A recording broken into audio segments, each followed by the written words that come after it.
My name is Lance. I am 58 years old. For 34 years, I worked as an electrician climbing poles in thunderstorms, burning my hands on live wires, missing birthdays and anniversaries, so I could provide for my family. My wife Dorothy passed away 3 years ago from cancer. She had one dream before she died. She wanted our whole family to go to Hawaii together. I saved $20,000 over 3 years to make that dream come true. I stood at the airport, heart full of joy, ready to finally keep my promise to her. Then my son Derek looked at me and said, "Dad, I forgot to buy you a ticket. Go home." I stood there holding Dorothy's old turquoise suitcase, watching my son and his family walk through security without looking back. Before I tell you what happened next, I want to know where you are watching from today. Drop a comment below and let me know. If you have ever felt abandoned by the people you love the most, hit that like button. And if you want to hear how this trip to Hawaii changed my life in ways I never expected, subscribe to this channel right now. This story is just getting started. Let me take you back to the beginning because you need to understand who I am and what I gave to get to that moment at the airport. I started working as an electrician when I was 24 years old, just 2 months after I married Dorothy. We were young and broke and full of dreams. I remember the day I got hired by the power company. Dorothy made me a packed lunch with a note inside that said, "I believe in you." I kept that note in my wallet for 15 years until it finally fell apart. The work was hard, harder than most people can imagine. I spent my days climbing wooden poles that were sometimes 40 feet high. I worked in rain that soaked through every layer of clothing I wore. I worked in summer heat that made the metal tools too hot to touch with bare hands. I worked in winter cold that made my fingers so numb I could barely grip the wires. I have scars on both my hands from electrical burns. There is a long white line across my left palm from a cable that snapped and whipped across my skin. My right shoulder has never been the same since I fell 12 feet from a ladder in 1997. I walked with a limp for 6 months after that fall, but I went back to work after just 3 weeks because we needed the money. I worked the night shift for 11 years because it paid an extra $2 an hour. That meant I slept during the day while Dorothy took care of Derek. I missed so many moments. I missed his first steps. I missed his first words. Dorothy told me about them when I woke up in the afternoons, and I smiled and nodded, but inside I felt like a stranger in my own home. But I told myself it was worth it. I told myself I was doing this for Derek. I was building a future for him. I was giving him opportunities I never had. You see, my own father left when I was 8 years old. He just walked out one morning and never came back. My mother worked 2 jobs to keep food on the table. She cleaned office buildings during the day and waitressed at a diner at night. I wore secondhand clothes and ate government cheese sandwiches for lunch. I swore that my son would never know that kind of struggle. So I worked. I worked overtime every chance I got. I took extra shifts on holidays. I missed Christmases and Thanksgivings and 4th of July barbecues.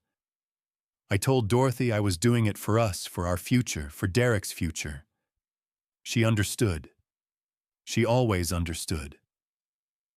When Derek was born, I held him in my arms in that hospital room and made a silent promise. I promised him he would have everything I never had. He would go to college. He would wear new clothes. He would never feel ashamed of where he came from. I kept that promise. Every single day for 32 years, I kept that promise. Derek was a smart kid. He got good grades in school without even trying very hard. He played basketball on the high school team, and I drove 3 hours each way to watch his games whenever I could get the time off work. I remember sitting in those bleachers exhausted from a 12-hour shift, watching my son run up and down that court. I was so proud I could barely breathe. When Derek got accepted to a good university to study finance, I cried. I actually cried. Dorothy held my hand, and we sat at the kitchen table looking at that acceptance letter, and I felt like every sacrifice had been worth it. But college was expensive. Tuition room and board books fees. It added up to more than $20,000 a year. We did not have that kind of money saved up. So Dorothy and I made a decision that still affects me to this day. We took out a second mortgage on our house. I remember signing those papers at the bank. My hand was shaking. We were putting our home at risk so our son could have a better life. But I looked at Dorothy and she nodded, and I signed my name on the line. Over 4 years, we paid more than $80,000 for Derek's education. $80,000. That was more money than I made in 2 years of working. But Derek graduated with honors and he got a good job at an investment firm in Seattle, and I told myself it was all worth it. Derek moved to Seattle right after graduation. He met a woman named Megan at his new job. They got married 2 years later in a fancy ceremony at a vineyard. Dorothy and I paid for half of that wedding too. We wanted our son to have a beautiful start to his married life. Then came the grandchildren. First a boy named Tyler, then a girl named Emma. I loved those kids from the moment I first held them. Tyler had Derek's eyes and my stubborn chin. Emma had Dorothy's smile, that same sweet smile that made me fall in love with her grandmother 40 years ago. But something changed after Dorothy got sick. She was diagnosed with stage 4 breast cancer 3 years ago. The doctors said it had already spread to her lymph nodes and her bones.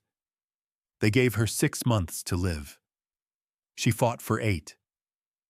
I was with her every single day of those 8 months. I quit my job early, took my pension, and devoted myself to taking care of her. I bathed her when she was too weak to stand. I fed her when she could not hold a spoon. I held her hand through the long nights when the pain was so bad she could not sleep. Derek came home for a few days when we first got the diagnosis. He looked uncomfortable the whole time, like he did not know what to say or do. Megan stayed in Seattle with the kids. Derek said it was too hard for them to travel with a toddler and a newborn. He came back for the funeral. He stayed for 3 days, then flew back to Seattle. He said he had an important meeting he could not miss. After Dorothy died, something changed in Derek. Or maybe it had always been there and I just did not want to see it. The phone calls became less frequent. We used to talk every week. Then it became every 2 weeks. Then once a month. Sometimes not even that. I told myself he was busy. He had a demanding job and a young family.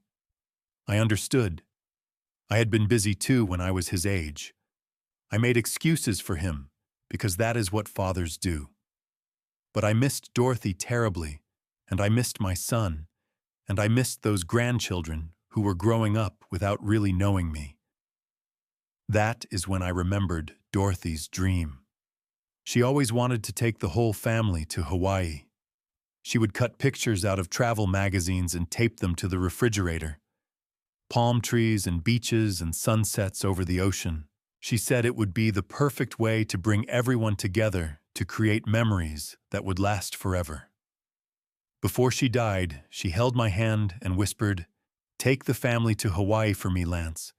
Promise me you will bring everyone together." I promised her. It was the last promise I ever made to my wife, and I intended to keep it. After Dorothy passed, I received a small life insurance payout. It was not much, maybe $12,000. Most people would have used that money to pay bills or fix up the house or just get by. But I had a different plan. I put every dollar of that money into a savings account. Then I started cutting back on everything I could think of.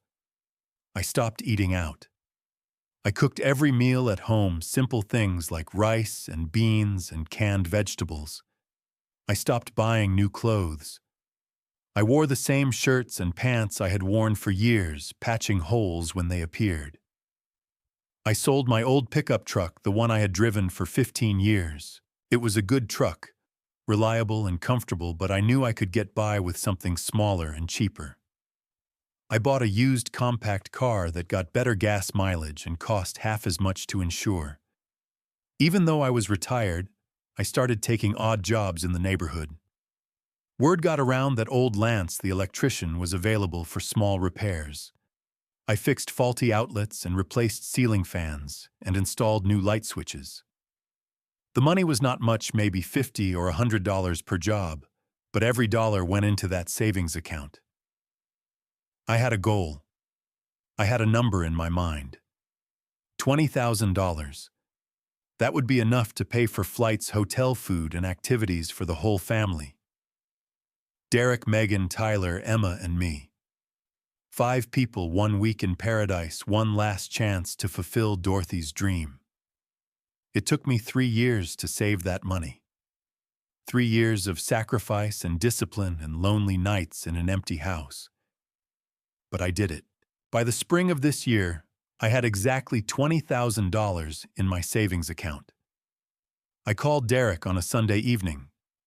I remember I was nervous like a kid asking someone to prom. I had rehearsed what I was going to say in my head for days. Derek, I said, I want to take the whole family to Hawaii. A week in Honolulu, everything paid for.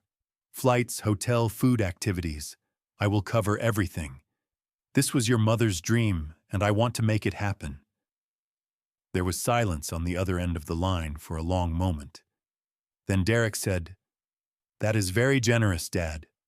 Are you sure you can afford it? I have been saving for 3 years, I said. $20,000. It is all for this trip. Derek seemed to think about it. Then he said, Okay, let me handle the arrangements. I know how to find good deals on flights and hotels. I do this kind of thing for clients all the time. I can probably stretch that money further than you could. I did not hesitate. That sounds great, son. I trust you. Those 3 words. I trust you. Looking back now, they feel like the most naive words I have ever spoken. I went to the bank the next day and transferred $20,000 to Derek's account. The teller asked me if I was sure I wanted to transfer that much money. I smiled and said yes, it was for a family vacation. She smiled back and wished me a good trip. Over the next 2 months, I prepared for the trip like it was the most important event of my life. Because it was. I went to the mall for the first time in years. I bought 2 Hawaiian shirts, one with blue flowers and one with red hibiscus patterns. I bought a pair of khaki shorts and new sandals. I bought sunscreen and a wide-brimmed hat to protect my bald head from the Hawaiian sun. I even bought a new pair of sunglasses with polarized lenses. I decided to bring Dorothy's old turquoise suitcase instead of buying a new one. That suitcase had been sitting in our closet for 20 years, ever since our last real vacation together. It was still in perfect condition. Dorothy always took good care of her things. Bringing that suitcase felt like bringing a piece of her with me. I called Derek every week to ask about the arrangements. How were the flights? Which hotel did he book? What activities should we plan? Every time Derek gave me the same answer. It is all taken care of, Dad. Do not worry about it. Just show up at the airport, and we will handle the rest. I should have asked more questions. I should have asked to see the confirmation emails. I should have asked for the flight numbers and the hotel name. But I trusted my son. Why would I not trust my son? The night before the trip, I could not sleep. I sat in the living room in my favorite chair, the one Dorothy used to sit in before she got sick. I looked at her photograph on the shelf, the one from our 30th wedding anniversary. She was wearing a blue dress and her pearl necklace, and she was smiling, that beautiful smile. We are going to Hawaii, sweetheart, I whispered to her picture. I am finally keeping my promise. I packed my suitcase carefully. Shirts, shorts, sandals, sunscreen, my blood pressure medication, and my cholesterol pills. A small photo of Dorothy that I plan to keep with me the whole trip.